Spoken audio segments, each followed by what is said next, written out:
Hello, my name's Holly Blaze. I am the confirmation coordinator here at St. Andrew, and this video is to tell you about our confirmation class for 2021. So if you are a parent of an 8th grader, whether they're a member of St. Andrew or not, this will give you information about the class that we will have next year. Let me share my screen and we'll get started. Okay. All right, so confirmation next year has, I give a theme verse to every confirmation year, a different one each year. Next year's will be come near to God and he will come near to you, which is James 4:8. As I said, my name is Holly Blaze. I am the confirmation coordinator. This is my email address at work, and then that is my cell phone number. Those are the best ways to get a hold of me. Email is a great way to get a hold of me, or texting me. If you need to call me, you can use my cell phone, my personal cell phone, that number is on the screen. I would discourage you from using the work phone that is listed on the website at St. Andrew. Since COVID has started, I do a lot of work from home now, and I'll just be honest, I'm really bad about checking my messages on my work phone. So the best way to get a hold of me is to either email me, text me on my cell phone, or call me on my cell phone. And I'm happy to answer questions. If it's on the weekend, it'll take me a little longer to respond to you. I don't check email quite as often on the weekends, but if it's during a weekday, I try to get back to you that day. So that's just how you can get a hold of me. I figured that before we start, I'll tell you a little bit about myself and how I got into this position.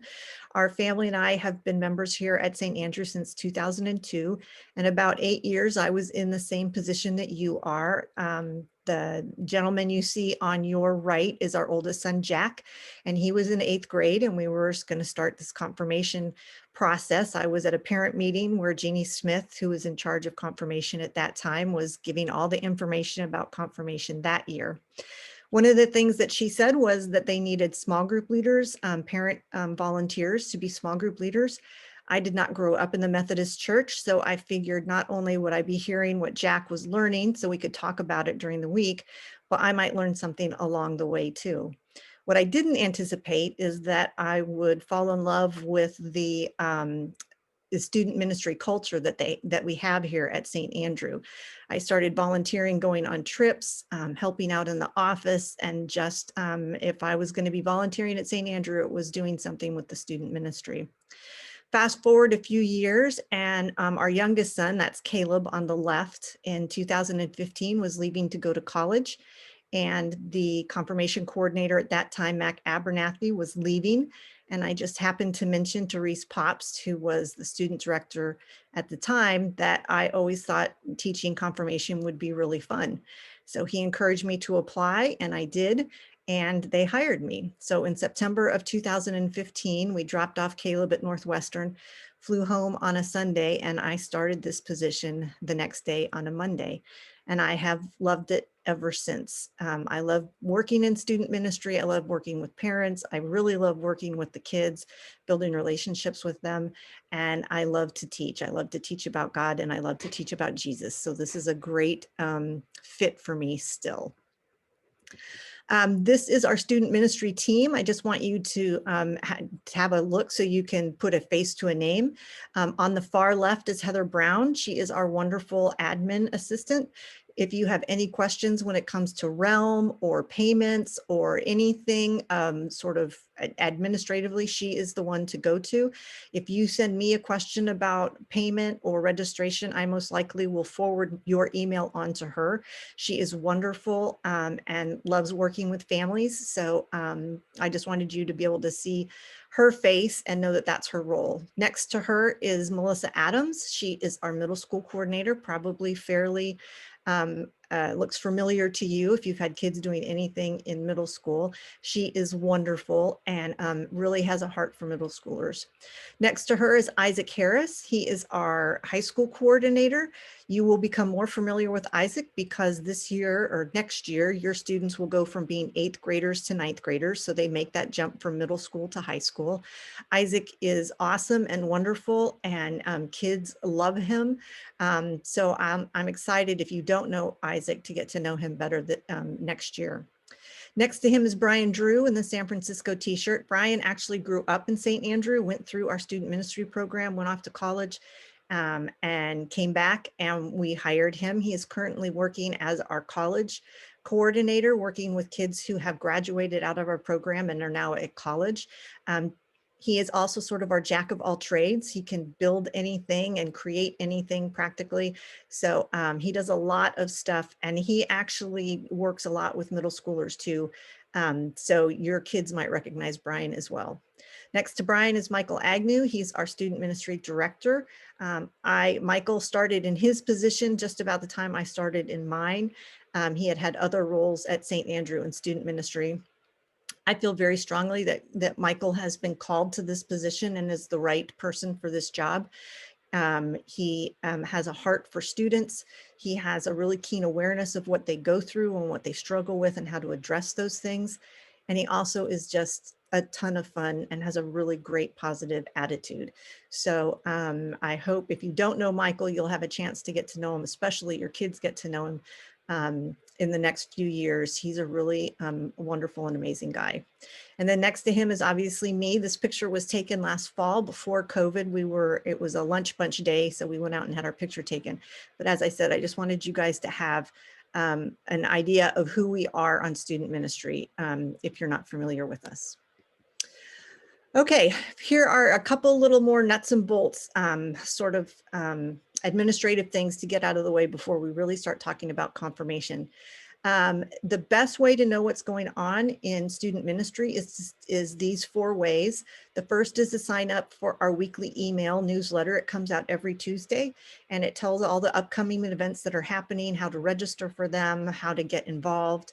If you do not already receive this email, I would encourage you to email Heather. That is her email address on the screen. And just tell her you want to be put on the email list. It may take a couple weeks to get you on that list, but then you'll get the email every Tuesday. You can follow us on Instagram. That is our handle, SAUMC_students. We do a lot of announcements on Instagram and show a lot of the activities that we're doing. If you are on Instagram, I would recommend you follow us. We also have a brand new app, and I'll talk about that in just a second. And then finally, we do have a confirmation page on the St. Andrew website, standrewumc.org/confirmation. I will say that this website is the last one to get updated. It's more for general information for people who may not know a lot about the church or our program, sort of how to get connected. The more weekly and day-to-day stuff we will be putting on our app and Instagram. So you can look on the webpage if you can't find it anywhere else, but it is usually the last one to be updated. I just wanted you to know that. So about 6 or 8 weeks ago, we launched our own app. It's just for student ministry here at St. Andrew. You can download it for free off of the Apple app store and the Google App Store and Amazon. If you see, that is our student logo there on the top with the little diamond shape on it. When you see that, you know it's the right app. You can download it onto your phone or iPad or whatever, but we are really going to be using the app as our best way to communicate with families, parents, and students. So there is a confirmation page on our app that I will be constantly updating. There are events. If you want to register for something, you can do it through our app. We have a weekday devotional Monday through Friday that we post on the app.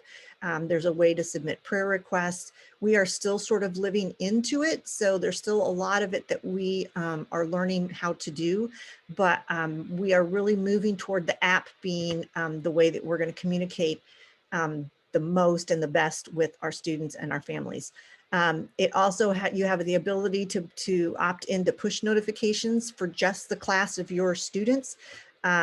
So if you want to do that, you can be alerted if there's something specific for the class of your student, so that you're not getting tons and tons of notifications for events that may not apply to you. But this, I really, really would encourage you to download the app if you can, because we're going to be moving more and more toward that to be our one source of information for everybody. All right, so let's talk about confirmation for just a few minutes. Confirmation is a year of study, service, worship, and community designed to affirm one's personal profession of faith. Usually what I say when people ask me what confirmation is, I tell them that it is an opportunity and a program designed to help students take ownership of their faith. Up until now, students have heard about God and Jesus from you, their families and their parents, especially from Sunday school, maybe. Some of them have talked to their friends and are getting the influence of their friends on how they should think about God or view him. Sometimes they're just trying to put the pieces together themselves, and whatever sort of makes sense is whatever they decide to believe. And confirmation is almost a year-long program that we have designed to help kids who are in the middle of their 8th grade year through the beginning of their 9th grade year to really start questioning and processing who they think God is, who they think Jesus is, and how they can incorporate those beliefs into their life. A lot of Methodist churches do confirmation in 6th grade, and years and years and years ago, St. Andrew moved it to 8th grade. I am very grateful that they did that because I think 8th graders have a much better critical thinking, so they can absorb more difficult subjects and topics and nuances and things like that when it comes to faith. I think they are more willing to challenge things, which I love when they do that. And I just think they have a better capacity to really understand what we're trying to teach and what issues and questions we're trying to wrestle with. I do encourage confirmands to take the advantage of confirmation to really question things and ask those hard questions, things that they've never been able to understand or that don't make sense to them. This is the place where I want them to start doing that. There may be questions they ask that we can't answer, and that's okay. And there may be really hard questions that are hard to rectify or make sense of, and that's okay too. I am a big believer that a faith that is sort of struggled with and that is challenging becomes a deeper faith than one that's just sort of accepted because they hear it and they say, oh yeah, that sounds good, I'll believe that. I think one that really has been thought through and struggled with a little bit ends up a longer and deeper and more satisfying faith. Some kids who come into confirmation already have a really great idea, an accurate view of who God is and who Jesus is. They've accepted Jesus into their lives, and confirmation is just a way for them to keep moving forward in that faith journey. A lot of our confirmands come into confirmation having never really thought about who God is. If, is he real? What does it look like if he's in my life? And some of those confirmands are just taking little baby steps. And when we get to the end of the confirmation year, they're still doing a lot of questioning. They're still trying to figure things out, and that is okay too. I view confirmation as a way of planting seeds and watering seeds that I may never see come to fruition, but I firmly believe that if a student is actively involved in confirmation throughout the year, that things will be planted in their head and in their heart about God and Jesus that later on God will address through other people and other circumstances and maybe other programs, so that their faith will come to maturity. So please, if you have a student who doesn't know anything, they have a place in confirmation. If you have a student who is on fire for God, they have a place in confirmation, and everywhere in between. I just feel really strongly that I want to welcome all students. I want all students to come and feel like they fit and belong and are wanted in confirmation, because that is true. All right, so what do Sunday mornings look like? We, in normal times, when we're not in the middle of COVID, we meet on Sunday mornings. Usually we are in Festival Hall. Kids start coming about 9:15 till about 9:30. They use that time to socialize. Usually we have donuts and things like that. Excuse my phone in the background. I usually start the lesson right at 9:30. Well, at 9:30, I start prayers and announcements, let people know what's going on. We open up the floor to prayers so that we are all praying for each other. And then about 9:40, I start the lesson for the week. Usually that lasts about 20 or 25 minutes. I don't like to go too long because I don't want it to feel too much like school. I do tend to rely heavily on slides and pictures and photos and things like that. So I do like to, I really believe kids, especially at that age, are as much visual learners as they are auditory learners. So I like to use a lot of slides. After the lesson is finished, then they break up into their small groups. Small groups are groups of about 8 to 10 same gendered students who are led by 2 volunteer parents. I will talk about small group leaders a little bit later in the presentation, but it's in their small groups that they really start to have the ability to question and discuss and challenge and all of those kind of things. I usually try to have some sort of activity, a hands-on activity or something that they do that helps reinforce the lesson that I taught. I always have questions that they can answer or kind of talk about and discuss in their small groups. But I really do try to make it active and fun and engaging so that they don't get bored. And then at 10:30, we dismiss. In normal years, then they have about a half an hour before most of them head to the sanctuary at 11 o'clock for the contemporary service. Obviously, next year is going to look a little different. And again, I'll talk about that in a little bit. So that's basically what a Sunday morning looks like. This past year in September, because of COVID in March of this past year, we stopped meeting at the church and we did everything online. Starting in September, we did start meeting at the church. We did the lecture, the lesson in Smith where we could socially distance with masks on, and then they moved to their small groups outside. And this is a picture of some of our small groups that met outside. As you can see, they were socially distant, they had on masks. And as far as I know, we had no incidents of COVID being an issue under this system. I am banking on the fact that when we start next year, we also will be meeting outside, especially for our small groups.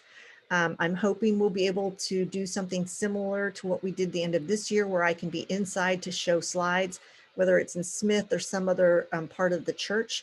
We will make sure that we are socially distant and safe and following all the COVID protocols. And most likely we will start off with our small groups outside. And that did, in some ways, I think letting the kids meet outside was almost better for their discussion. They tend to be a little freer and more relaxed and more open when they were outside than when they were sitting at a table in Festival Hall.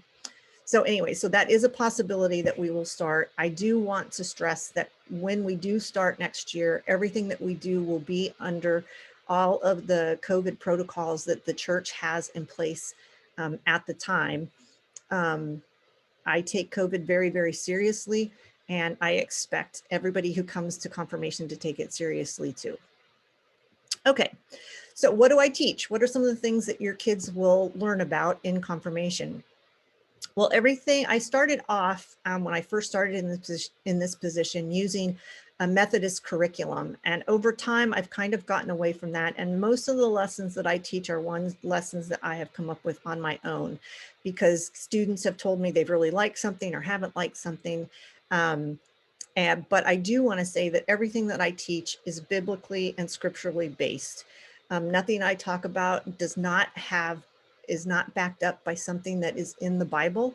I believe that the Bible is between the Bible and the life of Jesus. Those are the two main things we have as Christians to understand who God is, what his character is. And so everything that I teach is based in those two things. So one of the first lessons that I teach is about the Bible. How did it get put together? Why do we use it? What it is, which is God's story and how it tells us about who God is. And I talk about what it's not. It's not a history book. It's not a self-help book. It's not a scientific book. I try to put in correct context what the Bible is. Another lesson that we do not long after that is Bible discrepancies. One of the things that we hear kids talk about all the time is that the Bible says different things about the same topic. So we look at some of those very closely, verse by verse, so the kids can see for themselves that they're not necessarily discrepancies, but maybe different points of view or a different way of looking at them, or the word that is in one verse is the same word, but has a different meaning than in another verse. So that's always a really interesting lesson to the kids. We talk about creation, the 2 creation stories that are in Genesis.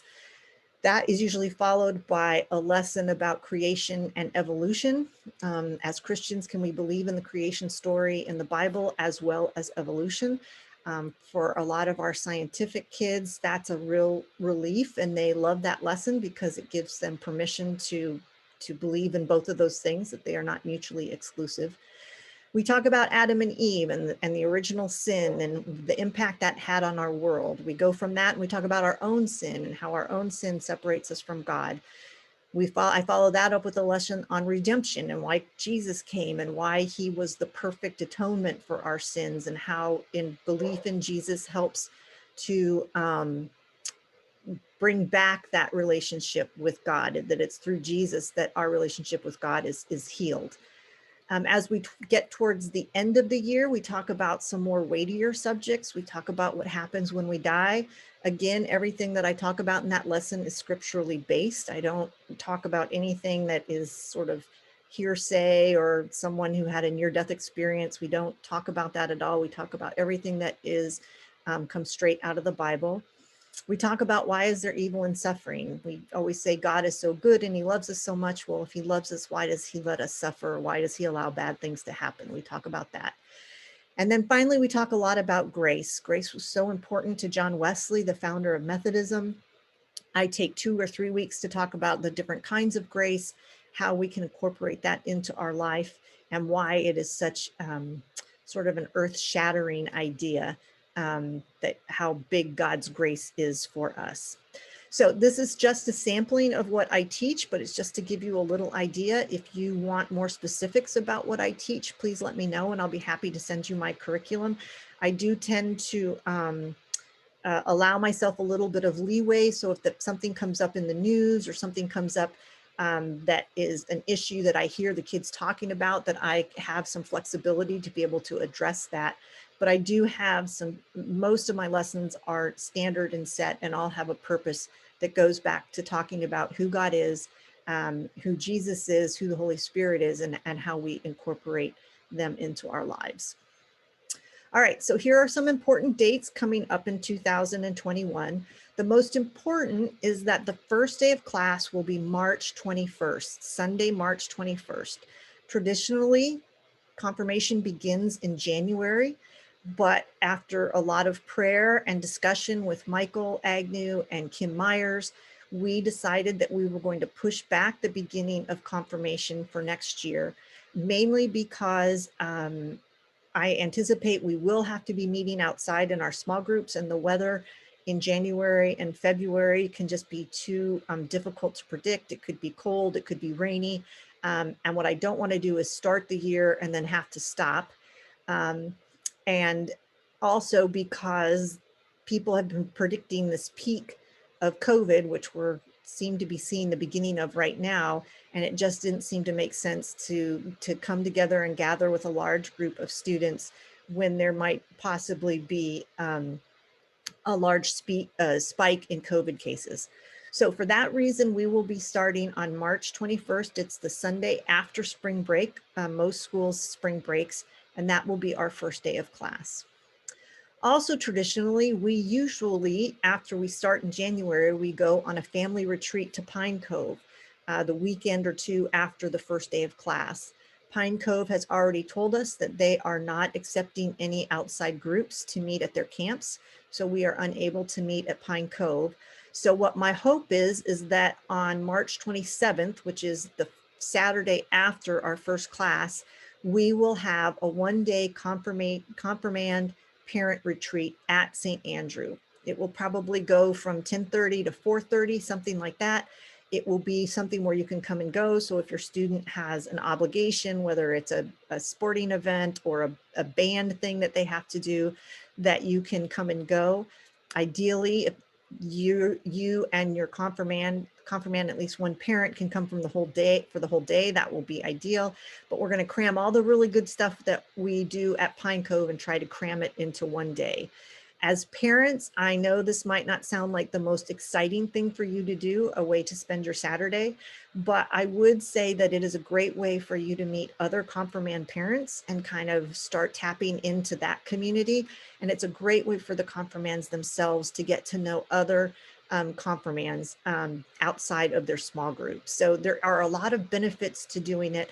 We'll feed you lunch that day, and we will have some fun. It won't be all serious stuff, but please put that on your calendar. If it turns out that because of COVID protocols, we can't have everybody at the church, we will cancel that. But for right now, I'm leaving it on the calendar as a tentative event. So please mark that on your calendar so you have it on there if we are able to make it happen. Okay, April 4th, there will be no class because that is Easter Sunday. We don't traditionally meet on Easter Sunday. July 4th this year is on a Sunday. We won't meet on that day either. On October 30th, we have a day apart retreat that also is at St. Andrew. That is only for confirmands though, not for parents. And again, it's a similar thing. The kids come for the whole day. It's a way that we wrap up our confirmation year. We kind of settle everything. We go through what the confirmation service is going to look like.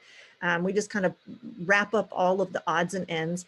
I will say most confirmands in their evaluations that they fill out later say that the day apart retreat is one of their favorite things to do.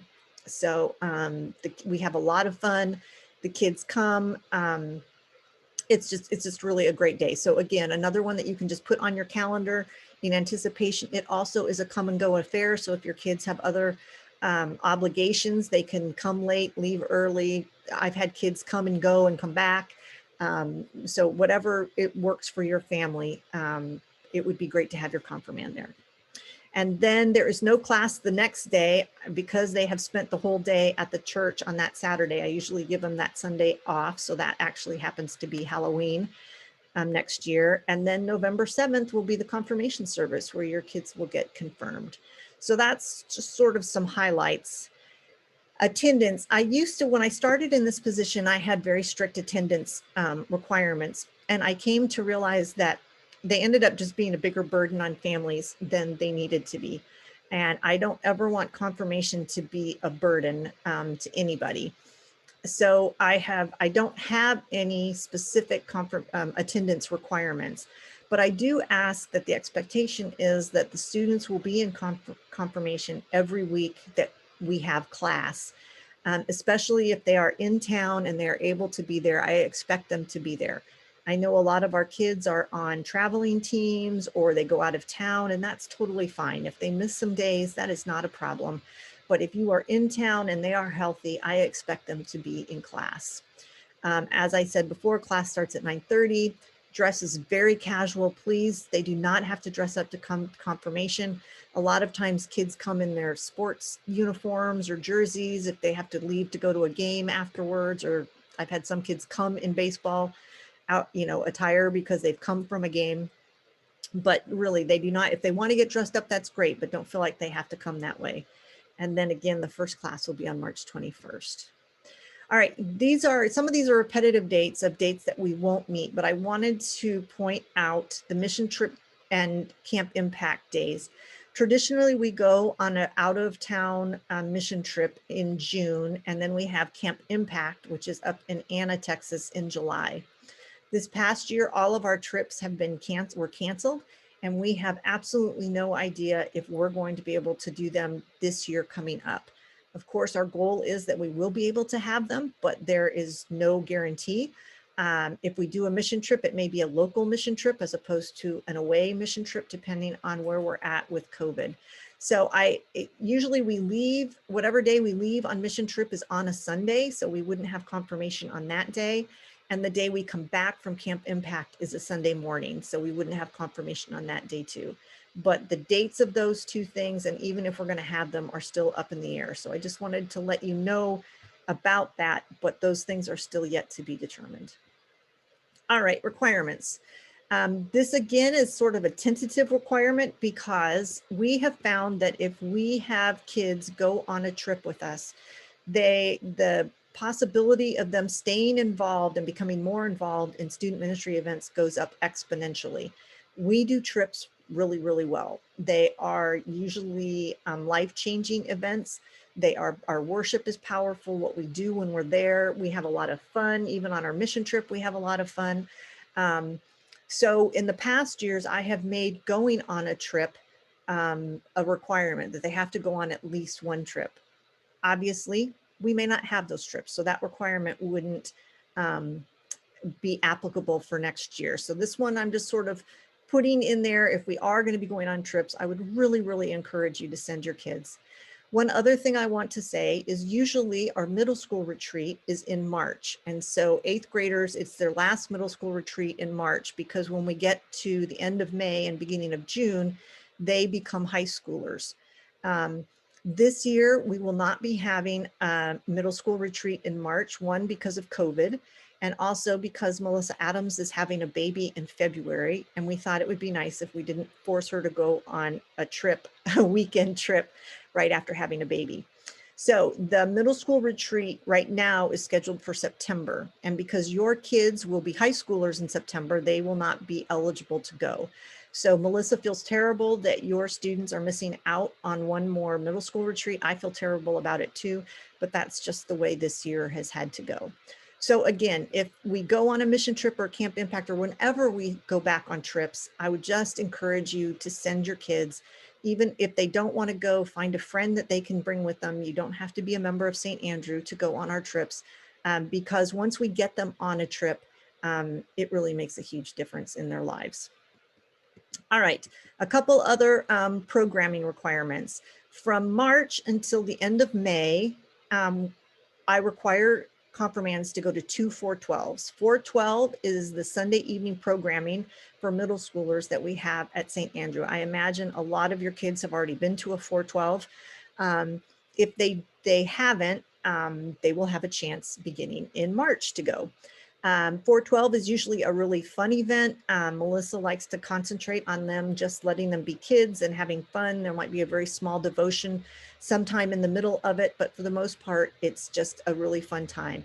And the reason I require 2 of them is because it allows confirmands, especially those who may not be as involved in the church, to meet other kids in middle school and other confirmands that maybe aren't in their small groups.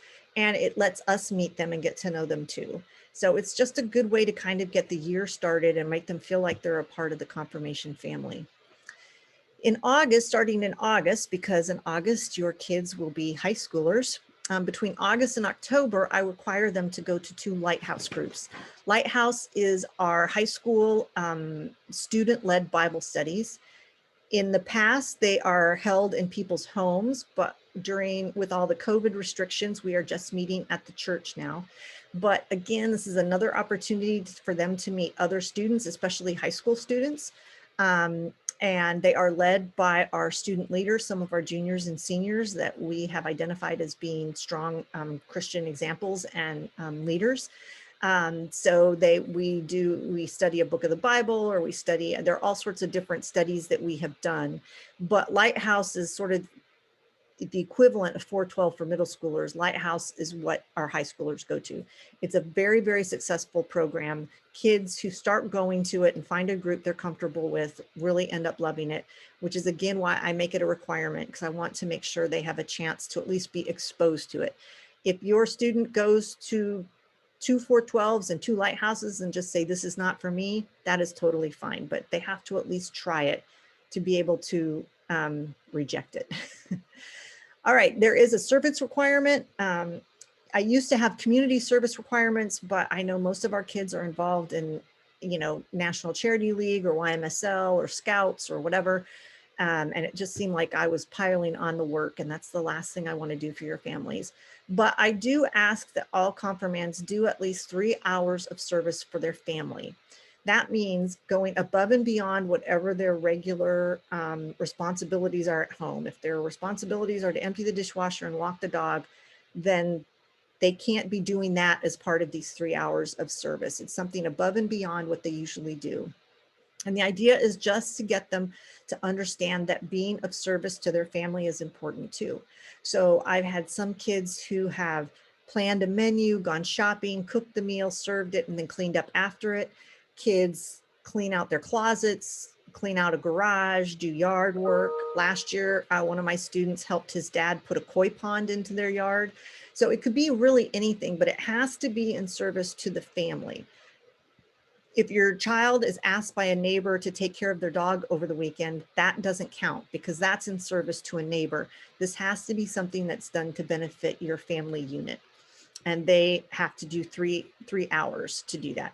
When my boys were in confirmation, this was my favorite requirement.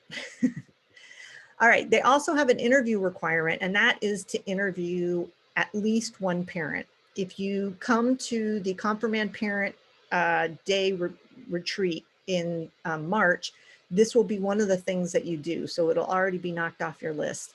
But I have a set of questions that the confirmand asks their parent about their own faith journey. I think it's really important that your kids understand what your faith journey has looked like, how you got to be where you are and what you think about God. And that just helps them, I don't know, it really helps them to understand you better, I think sometimes, but it also gives them a lot of permission. If you are a parent that doesn't have a lot of faith or is not comfortable talking about your faith, I would still encourage you to answer honestly to your kids about why. I think that's really important. Don't worry that it's going to influence them or that you have to lie about things. Just tell them the truth. And I trust that God will use those conversations to help move them forward in their faith journey. And who knows, maybe God will use it to help you move forward in yours as well. But this is a requirement. If you don't come to the retreat, I will hand out the interviews and they can just interview you whenever it's convenient. They turn them back to me just so I can see that they're done. And then they get them back at the end of the year. All right, so those are all the requirements. How can you help your confirmand? First, model for them what it means to be a passionate servant of Christ. So many times we have kids who come to confirmation or come to our student events, and we are trying to instill in them to model, to be like Jesus, to do the things that Jesus did. And then they go home and they see other things modeled, and that becomes very confusing to them. So one of the best things you can do is be a good model of a disciple of Jesus Christ, so that they're hearing the same things from us at the church as well as you. Get them to class. They still cannot drive yet, and so it's up to you to get them to class. Please don't let them stay home one day because you're just too tired to drive them in. Please make it a priority for you, and then it will become a priority for them. Support them in getting their requirements met. Ask about what they talked about in class. This is probably one of the most important ones. When you pick up your student from confirmation, ask them what the lesson was. Ask them what they thought about it. Because, challenge them in describing what I talked about or what they talked about in their small group, because that's a really good way for them to process what they have heard and put it into their own words. I think that's just a really great exercise. Volunteer when help is needed. Every once in a while during the year, I do send out an email asking for some help. If you're available and can do it, I would love to have your help on a few different things. And then get them to 412 in the spring. Again, it's that idea of making it a priority for you and for you to say to them, this is a requirement, you need to do this. You may not like it, but you only have to go 2 times. And who knows, maybe they'll go and end up really liking it and want to go more than 2 times. But getting everybody off to a good start at the beginning of the year is really, really important. All right, one of the biggest volunteer need that I have is for small group leaders. Small group leaders are volunteer parents who commit to coming as often as they can during the year. As I said, small groups are usually 8 to 10 students of the same gender, and I usually try to have 2 small group leaders per group. So if you are a mom, it would be you and another mom in leading a small group of girls, and then dads lead groups of boys. Usually I do not have a parent in the same group as their student. I have found that can stifle discussion on either end of the parent or the student. So if you have an unusual circumstance and you feel strongly that you're in a same group as your son or daughter, please let me know. But usually I like to have them separated. All right, so the small groups are by gender, as I said. We need leaders to facilitate the small groups. If you are a person who travels a lot and is not in town on Sunday mornings, This may not be the best thing to volunteer for, because part of what small groups do is they help foster a feeling of openness and welcomeness and acceptance to their groups. So the more you are there to make these connections with the kids, the better it is. As I said, we usually have 2 parents team up for one group. Your goal as a small group leader is to make each confirmand feel welcome and valued, and to help get your group to bond, to facilitate the discussion, to facilitate whatever activity may be for that week. But it's really to help your group start to become caring individuals for one another and for you, and you for them. You do not teach necessarily, and you do not need to be a Bible scholar. As I said at the beginning, I became a small group leader because I felt like I didn't know anything and I wanted to learn. That was very easy for me to do. I send out an email every Thursday, and in that email, I tell you what I'm going to be teaching about, and I include an attachment of the questions or the activity that you'll be talking about. So if you're someone who likes to prepare and know what's coming and what the questions are, you can look at them.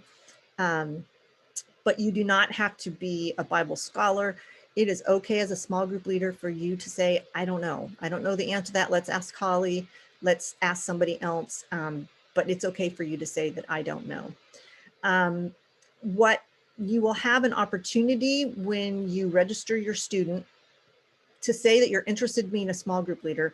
When you indicate that you're interested, that does not, you are not committing to being a small group leader. I will have a meeting in February of everybody who has shown some interest. We'll get together and I'll give you a lot more information about what I expect from you, and what your role will be, and that kind of thing. At the end of that meeting, if you still feel like you want to be a small group leader, then we can go ahead. I'll go ahead and make note of that and make sure you get assigned to a group. If after at that meeting you think this isn't for me, or this isn't really going to be a good fit, that is totally fine. And I'll just take your name off the list and we'll find other people to do it. So when you register, there will be an opportunity for you to say that you might be interested. But as I said, please don't think that you're committing 100% to doing it. You'll have time to back out if you need to. Okay, the Parent Confirmand Retreat, I talked about this. It will be March 27th. I've put the times down, 10:30 to 4:30. Those may change a little bit depending on how much we're going to try to cram in there. It will be at St. Andrew. It is for confirmands and at least one parent. If both parents can come, that's ideal, but I totally understand that it may just be one, and that's fine. It will be $20 per person, and we will worry about registration for this until next year. So there won't be a registration for this right now. And if $20 is going to be a financial burden to you, you can let me know, and we will have scholarships available for anybody who needs them. Okay, so now we're going to talk about how to register your student for confirmation. The first thing you're going to do is you're going to go to onrealm.org. Hopefully most of you have already logged into Realm and have an account with them. If you don't, you will have to make one, which in the end might sound like a pain, but it really will be best, because you'll be doing a lot of stuff on Realm, at least during the confirmation year, if not all the way through till your kids graduate. So you'll have to set up an account. You will go to the registration events page and find Confirmation 2021. It will be the last thing listed. They list everything by date, and since we're not starting till March, it will be at the very bottom. And then you'll complete the registration. It is $100 for confirmation next year. Again, if that is a burden for your family, please email me, or please email Heather before you register, and we will give you a code to put in when you register that will waive that fee, either partially or completely. But just reach out to me or Heather and we'll make sure you get that code.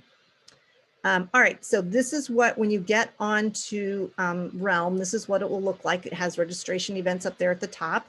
And then you can see you're just gonna scroll down. You're gonna scroll down a lot. You're gonna scroll down even more.